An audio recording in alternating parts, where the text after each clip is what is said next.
Hi, and thank you again for 40K. This is my 40K Q&A. A week and a half ago or so, I asked everyone, if you got any questions for me, let me know. And y'all came up with not one, but 2 pages of questions. So I tried to arrange these that kind of flowed and made sense. So here we go. And some people asked kind of the same questions, so I just kind of grouped it together to make it not answering the same question over and over. Okay, so number one, how old were you when you first learned? I learned to crochet when I was around 8 or 9, I believe it was. My mom, I had a friend over, and my mom, I think maybe out of desperation so that we would leave her alone, taught us how to crochet, and it's been like that ever since. Do I knit as well? I do not knit. I have no idea about knitting.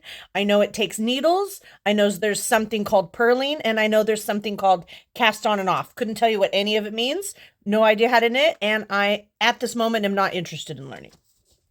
What is your favorite color, texture, and brand of yarn so far? So, I know a lot of people are going to hate this one, but I actually really like the Caron 1 pound yarn. That is one of my favorite acrylic yarns. The consistency of the colors and the thickness is what I just like the best. So that would be it. Color, whatever's in the mood, whatever I need to make. I don't think I would have an absolute favorite color of yarn. For as a whole, Caron 1 pound, that's my favorite. Though now I have been getting into wools and alpacas and all this other kind of fiber stuff. So I don't know if I really have a favorite, but also I do like when wool and cotton are blended together. I think that's a really nice blend. What has been my favorite project? I think maybe making my tank top that I did during the summertime. I did 2 weeks. I called it couture because for couture, it just fits one person. There's no pattern. I did not make a pattern. I just kind of crocheted some stuff, held it up, see if it worked. Sometimes it did, sometimes it didn't. So yeah, so that's been my favorite project, I think, that I've ever done. What are your favorite tools? Just crochet hooks. I've been using Dinky plastic one. That's my other one is somewhere. But the pink one, which goes along with what's my favorite hook size. 3.5. That's pretty much what I use. For me and my amigurumi and what I do, and the yarn that I like using, 3.5 just works for me. My favorite tools, I would say what most people, I guess, would use. I just need a crochet hook, a darning needle, and some scissors. That's it. I'm not too picky about those, as long as they feel right, I guess. What is your favorite stitch? So, my favorite stitch, which happens to be a double crochet. I like double crochet because there's a certain rhythm with it, and it's just very zen. So when I used to make a lot of blankets, that's what I would always use. Did I start with amigurumi? No, I did not, because back in the olden days of the early 90s, that was not cool. Or my mom just didn't know what she was doing. So I didn't make any of those until maybe the last 10, 15 years. I can't remember now.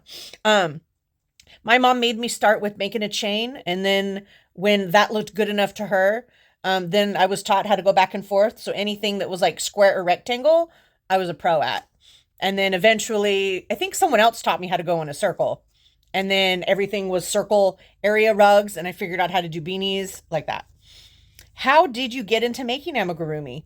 I got into making it because a friend bought me the first Star Wars kit. Star Wars had this white little booklet and a kit, and that was the first thing that made me start doing little animals. I used to try to sell scarves and these little headband bows that were super popular in the... When was that? Like beginning of 2010, maybe? I can't remember.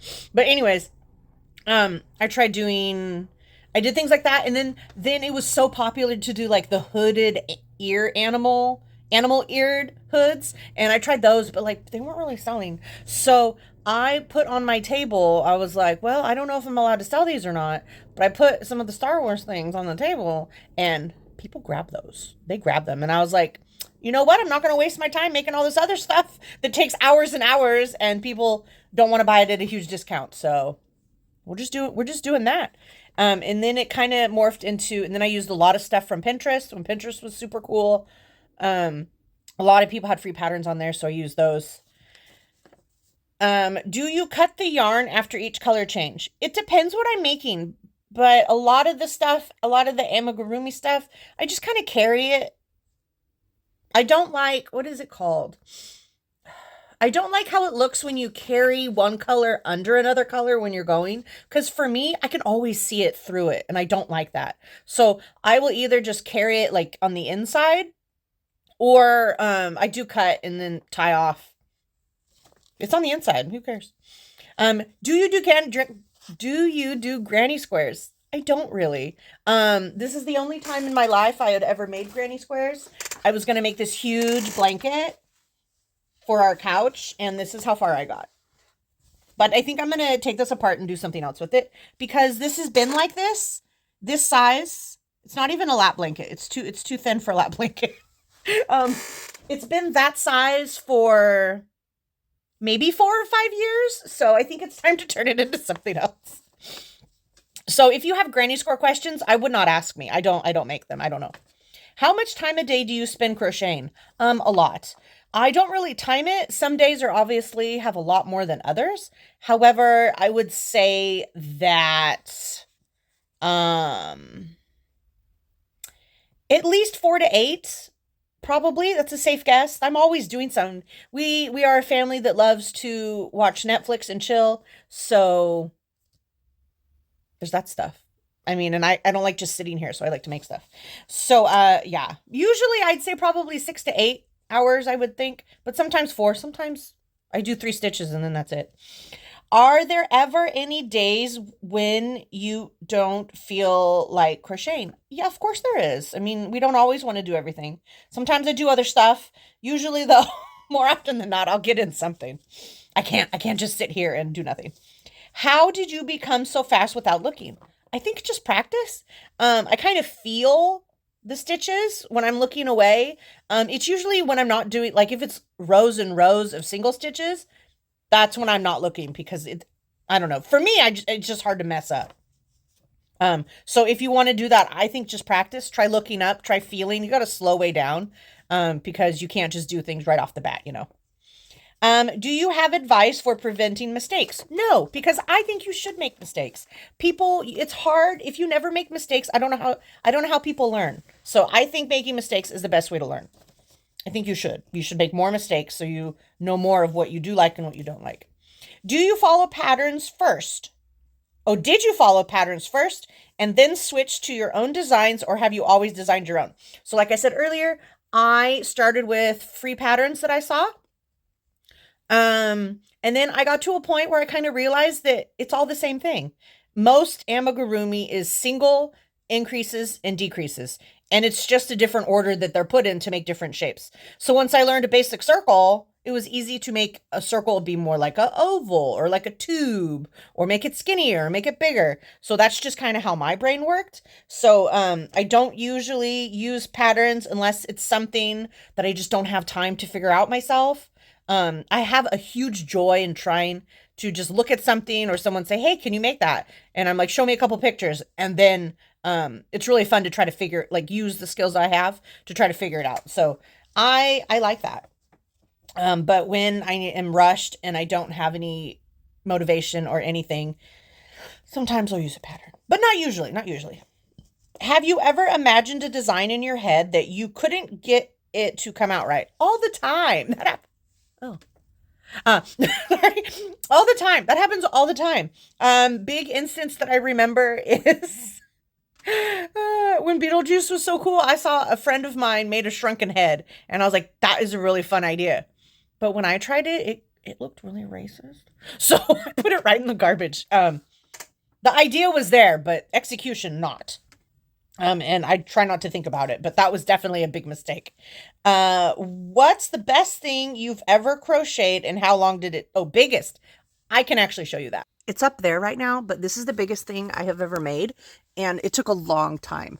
It is all half double crochets. It is a bigger than king size blanket that goes on our bed, because I hated things things that were comforters usually don't fit. I am a large person and my husband is like 6'3", so needed something that fit our bodies, and any comforter normally doesn't hang over the bed or you can't snuggle in it. So I got that. I mean, I got a bunch of skeins. I don't even remember how many. It's been a while. And I crocheted that and it took forever. Next question. After you discovered your crochet joy, how long did it take you to decide to sell your items or feel like they were decent enough to sell? That's something I don't really remember. I'm going to be honest. I worked for this, not company, I guess company, Art Start for when I was in high school, and then probably a couple years after I graduated college. And it was in Santa Rosa, California. If you've ever seen bus stop benches that are painted all pretty, or in downtown, what's that creek? I don't think it's Salmon Creek.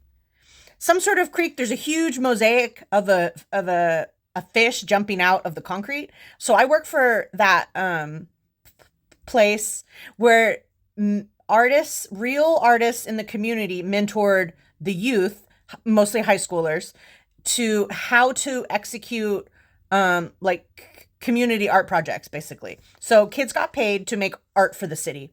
Pretty freaking cool. It's changed a bit through the years, but during that, someone had gifted a greeting card business to them. I'm going to make it relate. Hang on.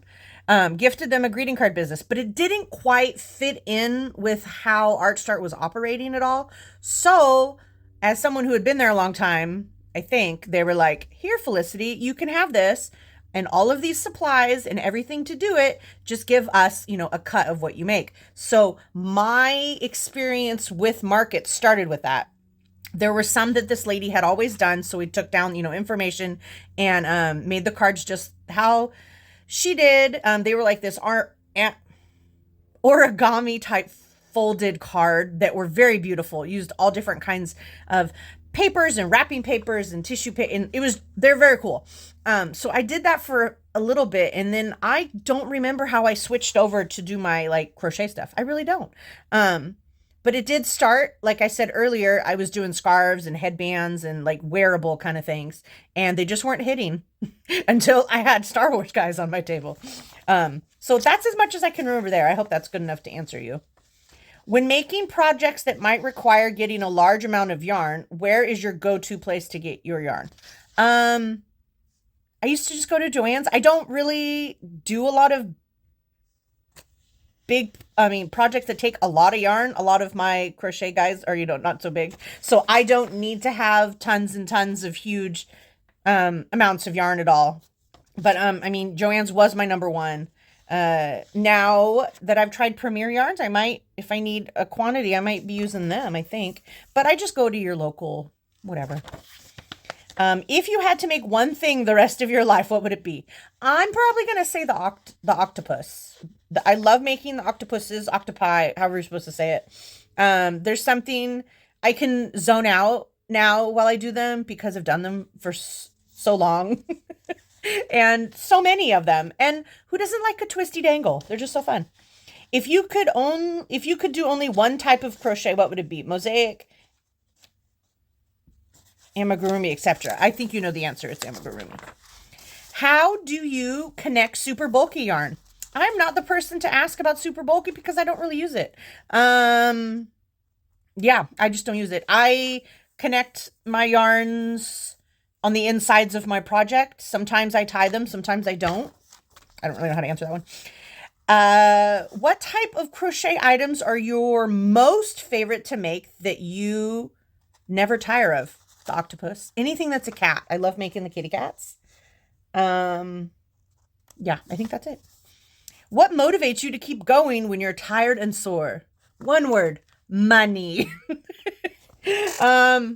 As a maker seller, I'm motivated by money a lot. I like being able to Netflix and chill. I like putting gas in my car. I like having food in the fridge. I like having a roof over my head. So sometimes if I'm tired, we all get tired. We just keep on stitching. When I am sore though, I have this thing with my shoulder right now, so I am taking little breaks and stretching it. But it is the season. You got to keep going. Have you ever crocheted doilies, and is there a market for them anymore? Maybe when I first started, my mom made me try some or do some, but I don't make them, so I don't know. Is there a market for them? I would have no idea. Nobody ever asked me to make them, so I don't know.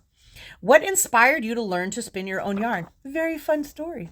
So from posting all this stuff, online and all that, someone found me, the Spinning Guild, the chairperson. I don't know her official title, but she found my videos somehow on Instagram and invited me to. The guild does an annual event called Fiber Frolic. It is in April, near the end of the month, and I can't remember the date, but if you are near Walnut Creek, California, you should go. It's going to be closer to home this year. So she invited me out this last year. And I got to meet her, and I knew one of the vendors, Art Fiber Frenzy. I don't know if you remember, she had sent me some of her yarns, and I made little fun little things, little fishies and little turtles out of them.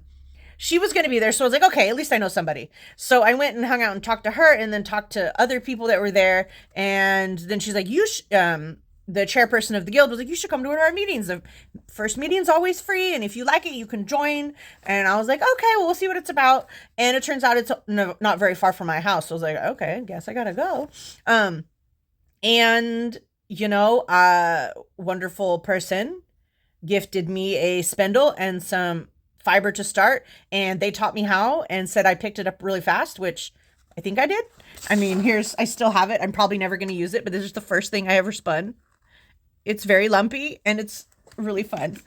And I think it's going to be, when I get to the point where I've spun enough to actually make things out of what I've made, it'll be like a whole full circle of, I not only can crochet it, but I made the yarn. I think it's going to be amazing. It's going to feel so great to tell people that. I am such a 100% crafter that I want to be making everything you're looking at. I think that's a big reason why I don't buy a lot of things to add to my crochet guys, and the reason that I don't really like using other people's patterns is because when I say I made it, you know that I made that. Like, the pattern's mine. And I made it with my hands, and I'm selling it to you, and you're looking at me, all that. No shade to anyone that likes to use other things. I'm just saying personally for me, I'm not judging you. Don't come after me. Okay. Next question. Now that you're spinning, do you prefer yarn that was hand spun or store bought? Well, it depends what I'm making, I would say. Hand spun, I do love it. I love hand spun. I try to buy hand spun when I go to like a fiber event. Because if you haven't used it, try using some. I know it can be on the pricier end, but it's definitely worth it. But what was I gonna say? The yarn that was since it does cost a little more. It doesn't have anything to do with my love of not wanting to use it. Just that my purpose, a lot of my purpose is to sell what I'm making. So it does take a different kind of clientele than something would be made from store-bought. I don't know. Does that even answer it? For my business, store-bought yarn is better and more economical. We'll say that. But I do love hand spun, and I think I'll have a better understanding of that if, once I start actually making stuff out of the yarn that I've made. How difficult is it to do so many videos?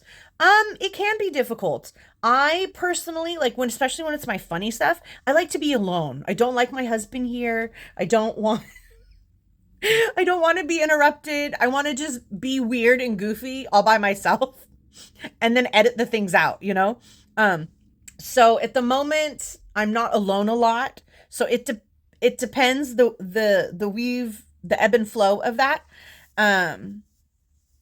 And I mean, I think it can be difficult to think of ideas. Sometimes I have a lot of ideas, but I have no energy to act it out or to talk about it, or I have to gather my thoughts a lot better to make it sound better on here, be more organized. And then that takes extra time that I don't really want to do at the moment. So I think maybe that's more the difficult thing.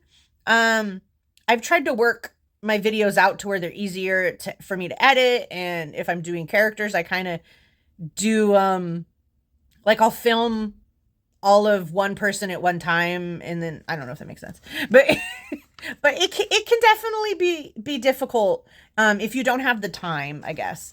When did you first start making videos on social media? So I would have to scroll through, and that's going to take a lot of time. I don't have time. I don't have right now. But I've been posting on social media for a while. I started doing the funny videos probably more when my monetization opened up more. Because those seem to get the most reactions and the most comments and stuff. I do try really hard to stay true to myself and what I'm posting. I try not to do what everyone else is doing, but I mean, obviously I've done some trends, but I try to make them mine, and some things I don't really align with personally. Well, other things I just want to make fun of because I think it's silly. And if you're here, I do some things that are serious, but I don't take life that seriously. And if you're someone that does, you shouldn't follow me because people are very opinionated and they have very strong feelings about things. And there's a part of me that just wants to play off of that and make you like more annoyed because I don't understand why you have your panties in a bunch. But that doesn't really answer first start making videos, does it? I went off on a tangent. I started doing the videos, yeah, probably like a year ago. I think like a year ago. Just trying to bring new people in. I know that when I post my stuff, I'm trying not to be like, oh, buy my stuff, here's all my stuff, because we have to learn about, when you learn about the Facebook algorithm and stuff, Facebook doesn't really want you to sell your own things on here. They want you to keep people on the app as long as possible. So while trying to be a good moral compass person, I'm trying to find my way into that. And one thing I can do is I can entertain people about crochet because I've been doing it a long time. And I think there's a lot of weirdos out there like me. So maybe that answered that. When did you first start selling at craft fairs? Ooh, I think I answered that a little bit ago. I'd have to, again, go through the ranks and some pictures. I don't really remember. But at least 10 or 15 years, I would say. I'm like, let's see, 10 years ago would be 2015, right? Yeah, probably like 15 years, maybe even more. I don't know. But when I first started selling, it was more, I would just do like school events like PTA, craft fairs, or little things just around the holidays, just like a couple, like in November, like maybe like 6 total, maybe 4 to 6 total. And it would be just like November and December. And then once, I think it was the pandemic that maybe 2019, I started expanding it a little bit. And then I went full time in 2021, I believe.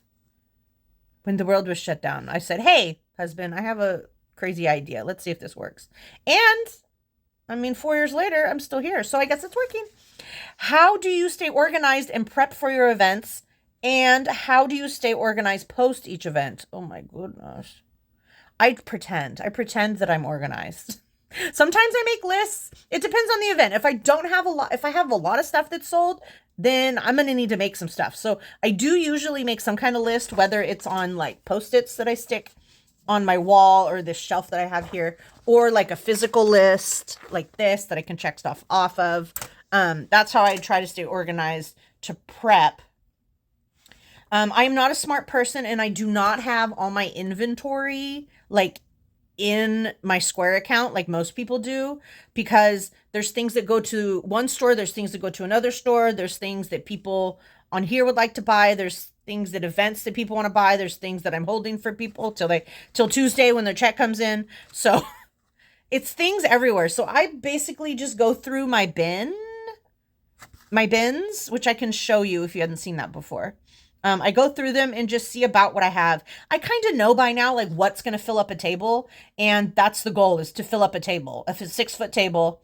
And, I don't really plan out what I'm doing. If you notice through my pictures when I do events, my table's all mixed up sometimes. I I just go with the flow. I don't put too much pressure on that. But let me show you the bin. All right, so these are my bins. Usually one is full of animals. There's snowmen in here, which would normally be in a different one, but one is filled with all different kinds of animals, and usually there'll be like octopuses in one corner, then I got turtles, and I got these other animals. Usually they're organized, but I don't really care.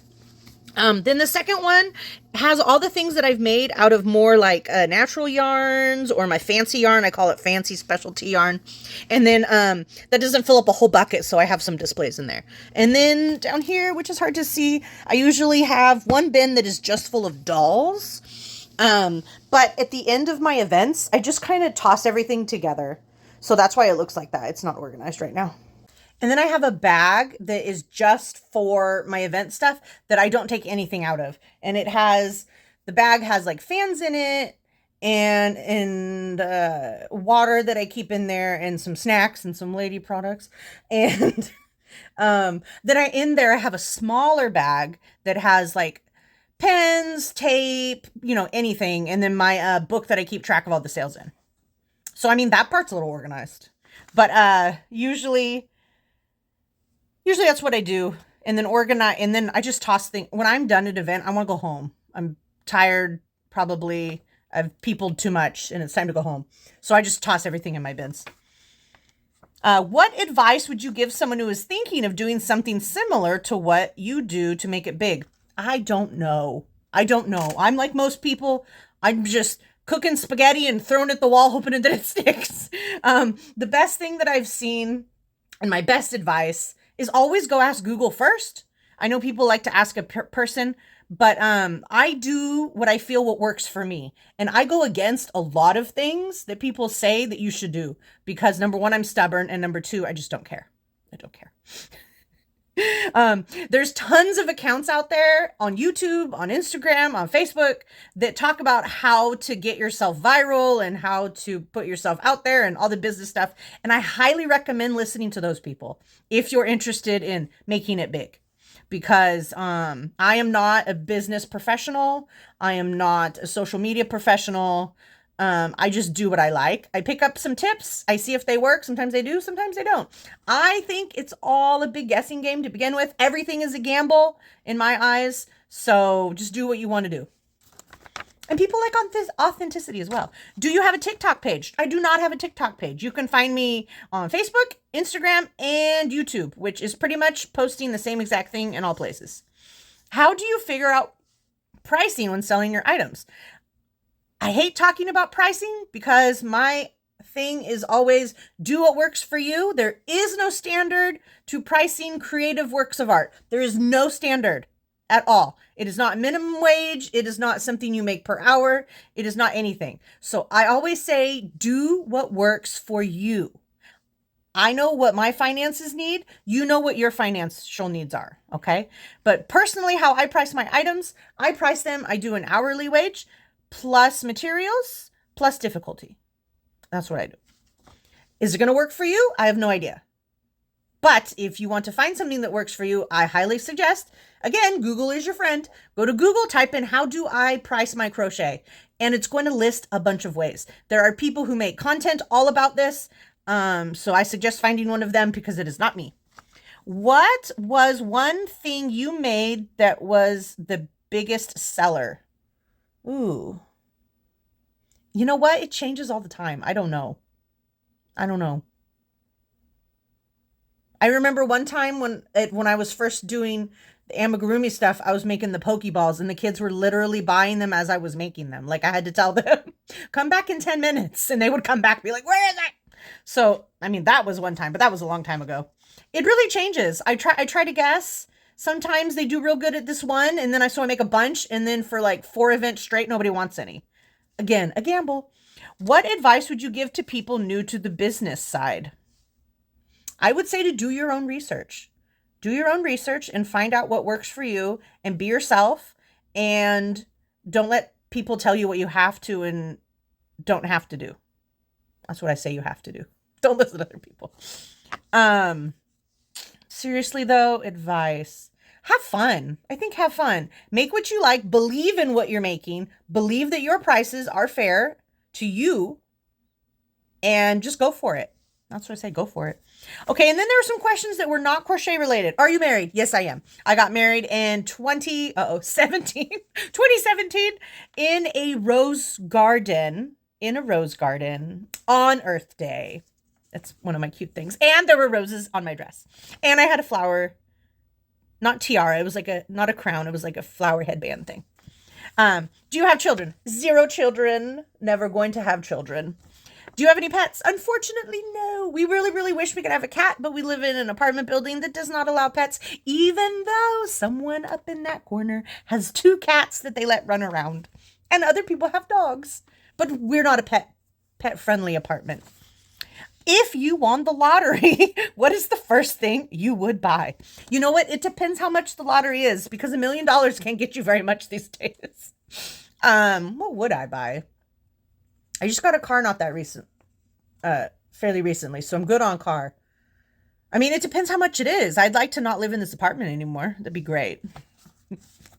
Do you wear prescription glasses or readers? These are a prescription. I am so lucky that in sophomore year of high school, I discovered there was astigmatism. And then I liked astigmatism so much that I got another one in the other eye.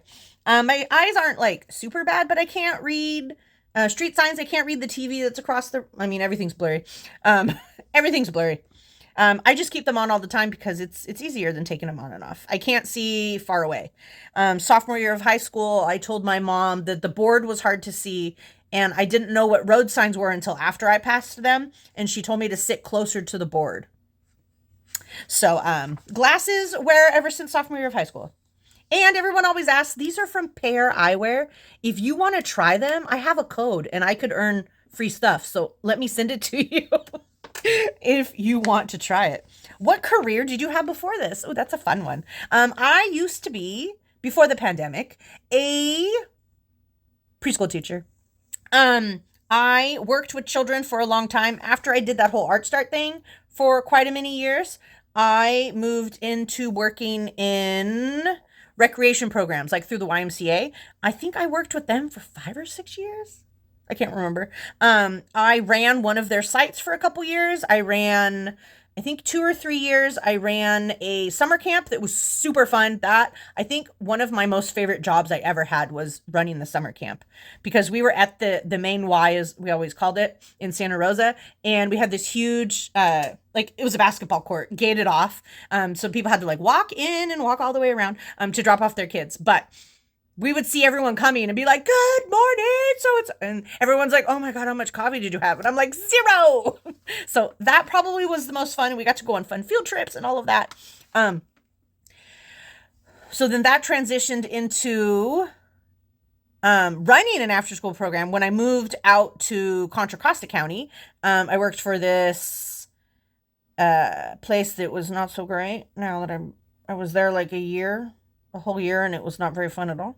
But anyways, I worked there. I loved my co-coordinator at the time, and then got moved to another school. But anyways, that was over. And then I started seeing that it was harder and harder to find jobs working with kids without having any ECE units, early childhood education classes.